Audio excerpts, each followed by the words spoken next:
ugu hadalhaynta badan maalmihii aynu ka soo gudubnay kadib markii ay ka qayb qaadatay kowdii luuliyo ee sanadkan barnaamijkii ka dhacayay magaalada Nairobi ee dalka Kenya oo shacab fara badan ay ku baraarugeen fanaanad muddo 16 sano fanka ku jirtay isla markaana shaashadaha caalamka oo showgeedu aad u yaraa. fanaanada ayaa imaatinka Nairobi ka hor waxay ka qayb qaadatay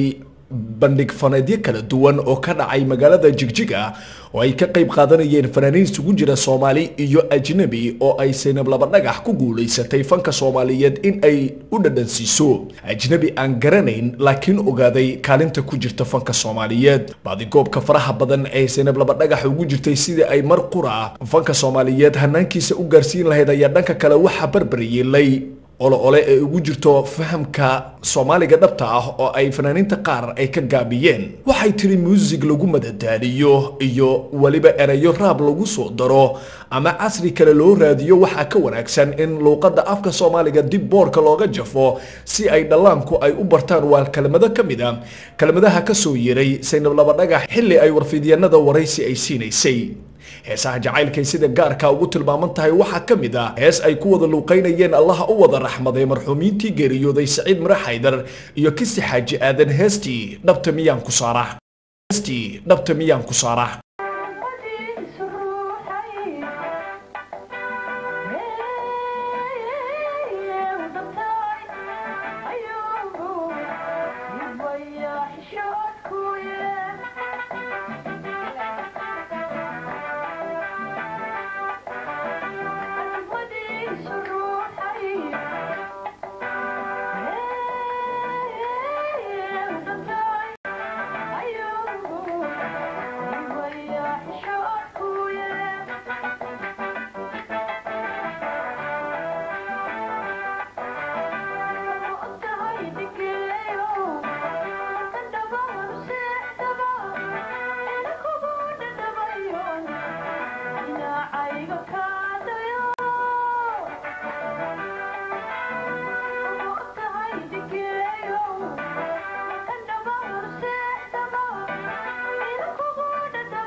codku waa mid uu eebba u dhaliyo fanaan walba mudnaan gaara ayuu leeyahay hase yeeshee hiigsashada Saynab Laba Dhagax ay ku aadan heesaha jacaylka waxay noqdeen kuwa sidii durdurkii oo kale sii balaaranaya isla markaana shacabku ay ka dhargila yihiin macaanida faraha badan iyo codka naxariista leh fanaanada Saynab Laba Dhagax oo ay wehlinayso ciyaar aanan hore loo arag. qaar kamida wariyaasha telefishinka waaga cusub ayaa waxay isku dayayeen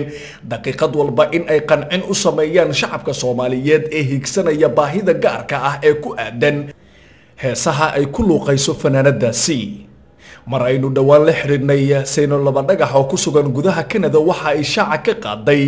in ay aad ugu faraxsan tahay shacabka Soomaaliyeed ee jecel heesaheeda walibana ay cadaysay iyaduna in ay jacayl balaaran u qabto ummadda Soomaaliyeed meel walba ay joogaan balse ay ku adag tahay in maalin qura ay Roomo idil ay ku dhisto ay ula jeedo fursad yari aad u xoogan maadaama shacabka meel walba ay joogaan ay fanaanadaasi heesaheeda ay aad u jecel yihiin.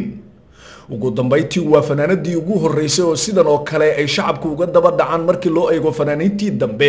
waxaana la isweydiin karaa waxyaabaha kalifay in shacabku ay sidan Saynab Laba Dhagax suugaanteeda ay u wada jeclaadaan. Cabdillaahi Balwaan TV-ga waaga cusub magaalada Cape Town.